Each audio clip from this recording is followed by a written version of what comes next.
how to fix a Mercedes-Benz air conditioning unit. A lot of these Mercedes-Benz have a lot of issues with their air conditioning units.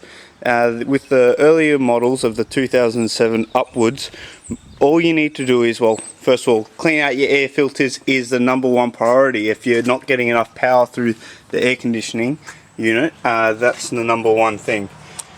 So before you go regassing it, do that. Second of all, your motor resistor, it's in here for the 2007. You can pull this plastic bit out and get to it. It's just behind there. You can untwist it. I'll get to this more in the 2006 and older model. The resistor for the blower motor. The blower motor is here and located in the 2007 models. It's located inside the cabin. Very easy to get to. Now I've been told that Mercedes-Benz charges about $600–700 depending on what issue you have with the air conditioning units to fix them. They're very simple to fix. Actually, the first thing you want to do is not get it regassed, because that's the last thing you want to do. First of all, you want to look if your fan's actually blowing air out of it. If it is, how strong is it blowing out? If it's not blowing strong enough so your clothes are flapping on you, you've got an issue with the fan. Well, not mostly the fan, but I'll get to that in a second. Okay, so the motor's here if you want to replace that.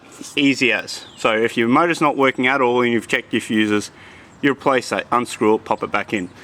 If your fan settings are only working on high speeds or on certain speeds and not all the speeds, it's your resistor. And that's here. In the 2009, it's located underneath the dash. The whole unit can just screw out. There's a little symbol there showing you how to unscrew it. Now in the 2007 models, it's actually located just in there, and it slides in there. Now these things overheat and melt and wreck, and that's why they've actually got them in the air conditioning system to cool it down as it's actually getting used. Now it's located behind these insulation baffles. So it'll be here in the 2006 American vehicles, the actual air conditioning units on that side, so keep a lookout on that. Now also, if it's not if you're pressing recycle and it's not recycling air, it's that little motor there. Check the wiring, then replace the actual unit itself. Now this fan in particular had an issue with only producing about 20% of its power. Now I thought it was the motor, then the resistor, and then I found out none of that was the issue, and still was scratching my head on what was going on. Now I checked all the pipes, made sure they were clear. Now the thing that I was not expecting it to be is this air filter. I did not expect an old air filter to stop nearly all the power coming out of the air conditioning unit. It does. This unit's only got about 80,000 Ks on it, and it's completely blocked off the air conditioning unit. The filters in the 2007 upwards are very easy. You can see them right there, and they're easy to locate. Now these older versions, the air conditioner locate, well, first of all you got to take off all this insulation. They just pop off. There's a clip here and a clip behind there, and you slide it acrossways like clip behind there's not off. Once the clips are off, you slide it across and that pops down. That's what I did to check that there was no blockages in there, because sometimes I've heard people finding actual mouse nests and stuff in there. These aluminium piping are fairly distinctive in most motor vehicles. They got little plastic caps on them that you remove. Then you can put your refill gas system on there. You can buy these units on eBay for about $100. These also gas refill units, they have special elements in them to block small holes inside these pipes, just in case you have a small hole.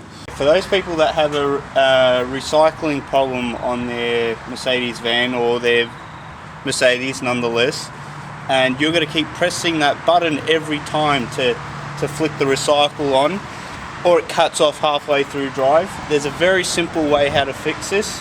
Right, just behind this hose here, you don't need to remove it, but I will so you can see. Just push it down there. there's a little spring here. Now what you want to do is push it up, and that'll close the door of this here. Now all I'm doing is releasing it back to how it was. And here's your fix. It's a little piece of plastic, 0.7 mils in diameter, and what you need to do is just wedge it up in this little gap. So you push the spring all out, close the door, use this little wedge to put it in that little gap. You'll see what I'm talking about once you're there. As long as you can see it being done, you'll be able to figure out for yourselves how to do it. And there we go. Wedges that closed. You don't need to remove the hose. Once again, I've just done it so you can see. And that'll keep your system on reverse cycle 24/7. It's actually probably, if you want it on reverse cycle, it will be a lot more better for your van or thing, because there'll be a fraction less power powering the actual motor to close this.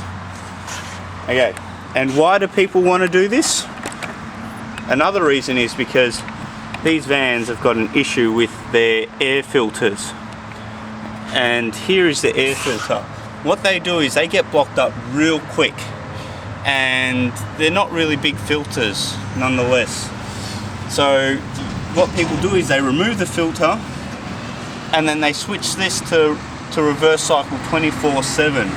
So what happens is they're constantly breathing in the air through the cabin instead of from the road. This will increase the airflow into your cabin dramatically, and your air conditioning and heating will work a lot better this way. Before, at full power, you could hear the fan going and you could barely feel any air. Now at full power, you can hear the fan going and you can feel lots of air.